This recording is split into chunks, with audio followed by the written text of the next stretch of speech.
గురువుగారు, కార్తీక మాసంలో శివకేశవులతో పాటుగా గౌరీదేవిని కూడా ఆరాధన చేస్తారు కదా. కార్తీకంలో చేసే గౌరీ పూజ యొక్క ప్రత్యేకత ఏమిటో తెలియజేస్తారా? గౌరీ పూజ నిత్యం.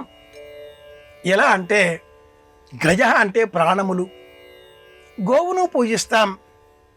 అమ్మవారిని ఆ పేరిట సంబోధించినటువంటి గౌరవర్ణంతో ఉండే దైవం అనేటటువంటి సంబోధన చేసినటువంటి పరమశివుడి దృష్టిలో గౌరీదేవి పూజ ఒక ప్రత్యేకంగా మనమంతా నిర్ణయించుకున్నటువంటి ఒక అర్చనా విధానంగా శాస్త్రం ప్రబోధిస్తుంది.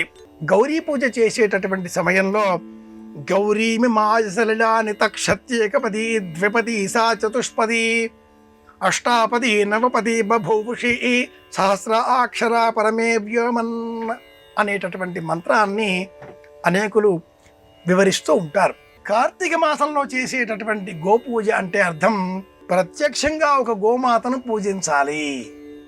గోవు కాలి గిట్టలకు పసుపు రాచి, గోవు మూపురానికి కొమ్ములకు పసుపు అలది, గోపుచ్ఛానికి సైతం పసుపు రాచి, ఇల్లాలు తన పాదములకు అలాగే కంఠం దిగువన ఇరువైపులా కూడా గంధమును పసుపును అరచేతులకు సైతం అలదుకొని తాను కూడా గోమాత అన్న రూపంలో మాతృత్వ భావనలతో, వాత్సల్యపూర్వక స్నేహపూర్వక భావనలతో సంతానాన్ని, భర్తను, తల్లిని, తండ్రిని, అత్తను, మామను గౌరవించి అక్కున చేర్చుకోవడమే ఇల్లాలి బాధ్యతగా, గోమాత బాధ్యతగా గమనించిన సంప్రదాయం కార్తీక మాసంలో గౌరీదేవిని పూజించండి అనే నియమం చేసింది.